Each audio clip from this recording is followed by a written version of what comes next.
بس فيها إننا عايزين نخلق حاجة تأثر في الناس، حاجة تخليهم يقفوا ويقولوا واو. النهاردة هنشوف ازاي ممكن نحول الفيديوهات البسيطة بتاعتنا لأعمال فنية بجد باستخدام كاميرات.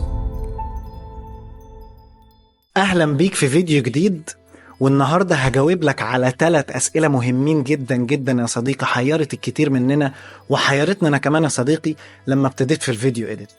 السؤال الأول هو إيه هو الكي فريمينج؟ إزاي نستعمل الكي فريمينج بطريقة صحيحة؟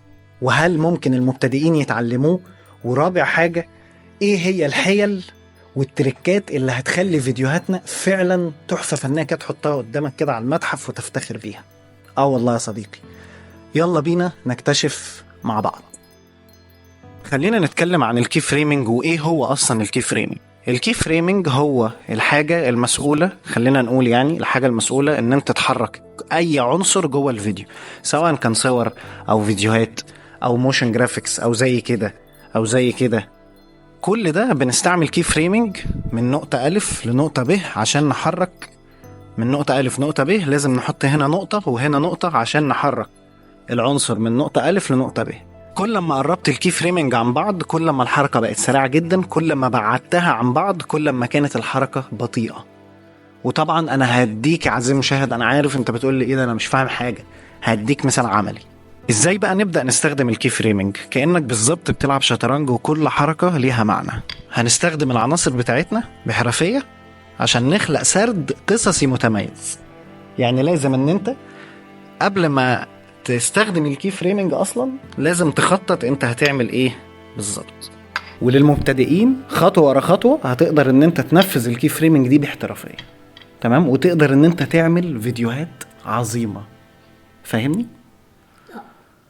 طيب يا شباب، احنا دلوقتي عندنا مثالين، عندنا فيديو وعندنا كورة تنس متشال منها يعني ايه الباك جراوند بتاعتها عشان تبقى ترانسبيرنت ونقدر ان احنا نتصرف بيها زي ما احنا عايزين في الفيديو. فدلوقتي احنا عايزين دلوقتي من المشهد ده في حد بيمشي فوق كوبري وعايزين نعمل زوم ان عليها هي، تمام. نعمله ازاي؟ بالكي فريمز بقى. هو دي فايدة الكي فريمز. هنيجي هنا ناحية البيزك، تمام، ونيجي نحط زي ما انت شايف دايما هتلاقي الكي فريمز في اي سوفت وير هتلاقيها جنب السكيل، تلاقي كده زي علامة زي دي بالظبط كده، تمام. لو ضغطت عليها تلاقيها بتنور ازرق، وهتلاقي هنا بالظبط معمولة زي كده ايه زي نقطة اتعملت على التايم لاين، تمام. دي اسمها كي فريم، تمام. دلوقتي احنا عايزين مثلا ايه نمشي بالفيديو شوية مثلا ونحط هنا كي فريم عشان ايه تعمل الزوم ان. فهاجي هنا ناحية البيزك وهحط ناحية السكيل هحط نقطة، وبعد كده همشي مثلا 1 2 3 4 5 6 7 8 9 10 مثلا. هحط كمان كي فريم تانية، تمام، وهبتدي ان انا اعمل زوم ان عليها، تمام. فلما تيجي ترجع وتشوف اللي انت عملته هتلاقي ان هي عملت زوم ان. بس هنا في مشكلة. المشكلة ايه؟ ان انت دلوقتي عملت بس كي فريم عملت كي فريم بس على السكيل.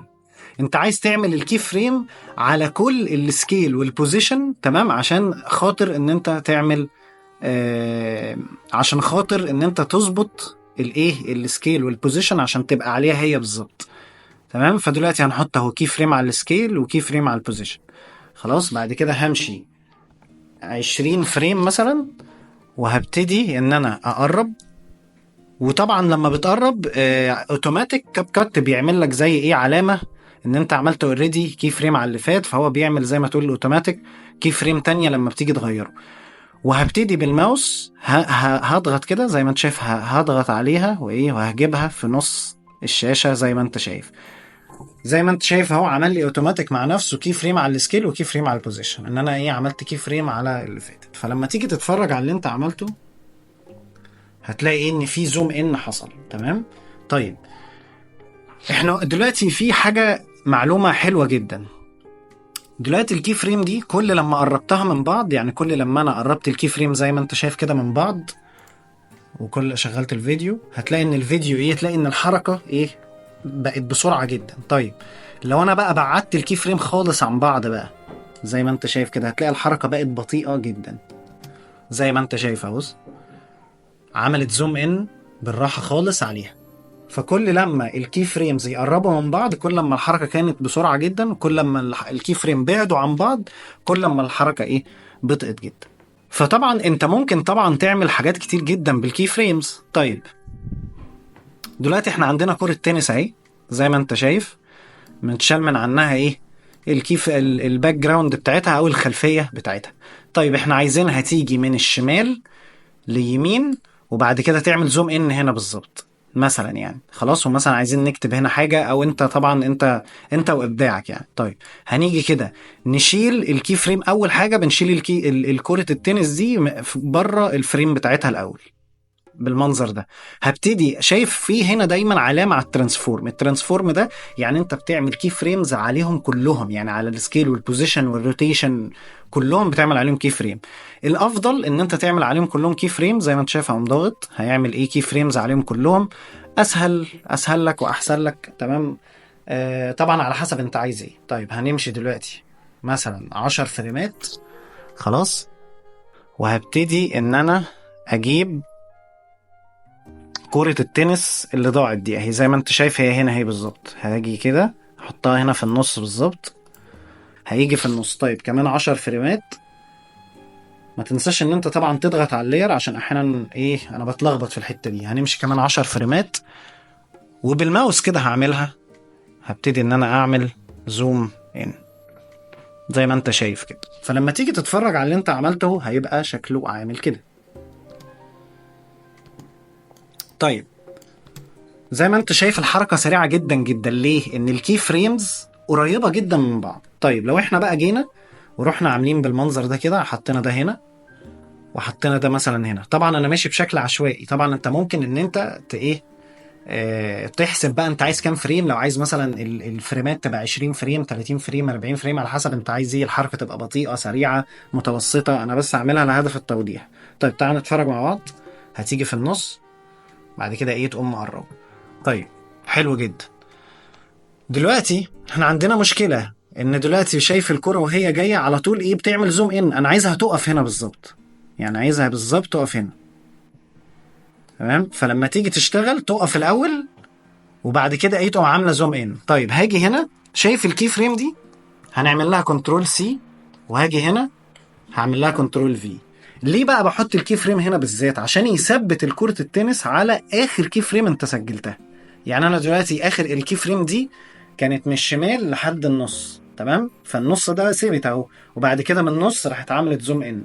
فدلوقتي الكي فريم دي انا هعمل لها ايه، زي ما تقول هعمل نسخة تانية ليها قبل ما يعمل زوم ان، او قبل ما الكرة تبقى قريبة من وشي يعني. فدلوقتي لما تيجي تتفرج هيبقى شكله عامل كده. جه في النص، وبعد كده راح عمل ايه، زوم ان فجأة بسرعة. فيا صديقي المشاهد، وهنا نقفل حلقتنا او نقفل الفيديو بتاعنا عن الكي فريمز دي. حرفيا اساسيات الكي فريمز كلها. يا ريت تكون استمتعت بالفيديو، ولو عايزني ان انا اتعمق في الكي فريمز اكتر واكتر، يا ريت تكتب لي في الكومنتات تحت وتقول لي رأيك. ويا ريت تفتح الكاب كات وتتمرن على الكي فريمز وتتمرن على الفيديو اديتنج. الحاجات دي محتاجة ان انت تتمرس عليها بايدك، ما تتفرجش بس على الفيديو. ويا ريت تعمل لي سبسكرايب، ويا ريت تتفرج على الفيديو ده متعلم فيه، بعلم فيه الاساسيات كلها بتاعه الكاب كات تقريبا، من اول ما انت ازاي تحمل البرنامج لحد لما تقطعه. يا ريت تتفرج عليه، وبعد كده تعمل لي سبسكرايب. والسلام عليكم ورحمة الله وبركاته. أشوفك الأسبوع الجاي يوم الأربعاء إن شاء الله. صوت صفير البلبلي. أنا بحب الأغنية دي أوي.